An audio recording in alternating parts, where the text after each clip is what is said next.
all comes to Christmas every year. And every preacher wants to give the very best sermon anybody's ever heard, especially on Christmas Eve. For you see, that's the day that instead of running around and preparing for Christmas Day dinner or Christmas Eve dinner or all the other things we do, buying the last minute gifts, we should be stopping. Just stopping. Stopping long enough to look in our hearts. I think about the Christmas story, but I always think about what Paul had to say to Titus. He talked about an innocent child coming into the world for you and I. He talked about getting strength from that child. Strength for justice, peace, humanity, loving one another. I like those things in this world. There's not enough of them. I think of justice. I think sometimes of the injustice of all of us. For some of us, we sit fairly comfortable in life. God has been good in very many ways, and sometimes I think we haven't earned all of those. God has just blessed us with the opportunities. The opportunities to live in a decent house and have a decent job, and a decent retirement, and be able to take care of our basic needs. For others in this world, the opportunities weren't there, or they didn't grab the opportunities when they came. I'm never quite sure. Or they didn't look for the blessings along the way, and they depended on themselves, thinking they could do anything.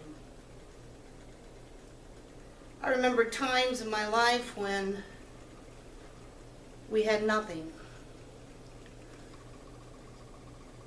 and people would come along and give us food, so we always had plenty to eat on Christmas. Or people would come along and give us a small gift. Or my mama would clean extra houses to earn enough money to, one year I remember we all got a $2.99 transistor radio. And we thought we were in heaven. I think about God blessing me. Suzette and I were talking about it, and when my kids were growing up, it's not a lot of money today, but back then it was a lot. I worked all year, and I'd save $300 for each child. And I'd spend $300 on them. And some years they got everything they could possibly think of that they wanted or asked for. Tried my best to do that. My grandkids, they've been more than blessed. Because they ask Grandma, and Grandma gives normally. Just about anything they want. Because they're a true blessing in my life. But I think back to the days of the transistor radio. And I think of my mom and all the relatives coming over to eat, and how happy we were. I think about it a lot, because tonight I just happened to call my daughters and my sisters and asked them, wished them a Merry Christmas, and asked them what they were doing. And all of them were alone tonight. And my heart broke. Some of them are alone because their children are scattered all over the United States. Other ones alone because they're not as well as they should be. Other ones are alone because of divorces. And the kids being split between houses. And all the rest of it. And I think, what happened to our God? What happened to our belief? But God was always there and always in the midst of all of us. I look around tonight and I think about all of us being here and the pain that we carry. I miss my boy. He's out on the river somewhere. I know Susan misses her kids. She's got one, but the rest are kind of spread all over the world too. I know Steve misses his family. He lost his partner and he's spending this Christmas Eve alone. But then I think back to Mary and Joseph. And I think about them on that journey. And sometimes I think we miss the journey. Here are two people, not even married. Joseph being told that he can't even touch Mary until after she has the child. And they're on a long journey. Mary away from her parents, probably for the first time in her life. And they cannot even find a place to stay. I remember Suzette and I laughing yesterday about some of our travels on Christmas Eve when the kids were all in Michigan and we left right after service and drove like crazy people to get there to see them on Christmas Day. And we talked about eating at Arby's at Beaver Creek because it was the only place open. Or we talked about a truck stop that just happened to be open long enough for us to get coffee and a breakfast before we made the rest of the journey. And we laughed and we talked and we enjoyed each other. But these people are on a journey where it's cold. They don't have the Arby's or the Beaver Creeks or the truck stops that happen to be open. And she's about to have a child. And they get to the town finally. And at the town, they try to find a place to stay. And I always hear those words echoing in my heart. There's no room in the end. There's no room in the end. And today I hear the words, there's no room for church in my life. There's no room. I don't want to be religious, I just want to be spiritual. There's no room for a religion. And my heart sinks because I think, is there room for Jesus? Or are we like the innkeepers where life has gotten so busy and we have so many plans and so much stuff to do and so many people to see that there's no room in our hearts for Jesus? I hear little children excited, and it excites me to see them excited about Christmas. But they talk about going to see Santa and what they're going to get for Christmas.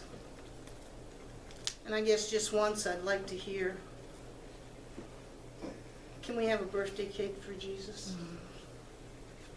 Are we going to go to church on Christmas Eve? Are we going to sing happy birthday to him?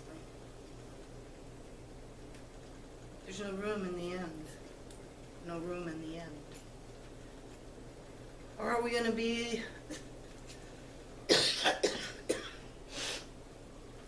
like the shepherds? And are we afraid? So afraid of listening to God's voice in our life. So afraid that we go out and we do our own thing, no matter what it is.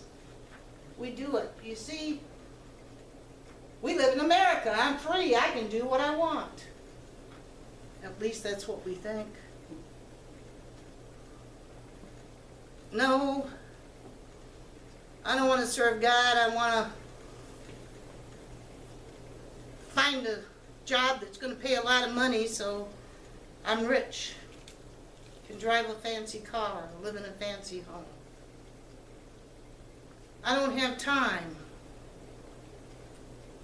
to worship a little baby that came from my soul. So I ask myself over and over again, am I afraid like the shepherds? if I make room in my heart for Christ, that I'll have to give up other things.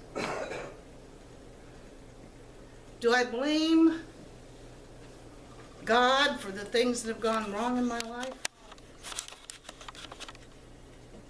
For you see, those shepherds were poor. They had nothing. They had the one job that nobody else wanted in this world. And yet, they heard the angels singing. They heard, "Do not be afraid." And they got up, and they took their sheep, and they found God lying in a manger. Where others had no room, at least they had the room to see Christ. They had the room to tell others of the great news. I'm sure they joined with the host as they sang praises to God and goodwill to all. I think of the mercy and the grace that came down that day. Came down to someone like me who did not deserve it, but it came down. We talk about love. Oh, I love my family. I love my church. I love the people who come to my church. I love my partner, and I love them all with my heart and soul. But oh, do I love my God. I love my God first and foremost, and I'll make room for him no matter what. Tonight of all nights, I wish you a Merry Christmas, one full of joy and peace and everlasting love. But I asked you to make room in your heart for Jesus, room to remember to say, thank you for the marvelous things you've given me. Life isn't perfect, but God is good. I get up every morning. I can breathe. I can walk. There's food in my refrigerator, heat in my house. And I thank you, God, for you see all I need is here. The love I find not only through you, but the Christ I see and all that gather. You make my heart proud when I see Jesus in you. Amen.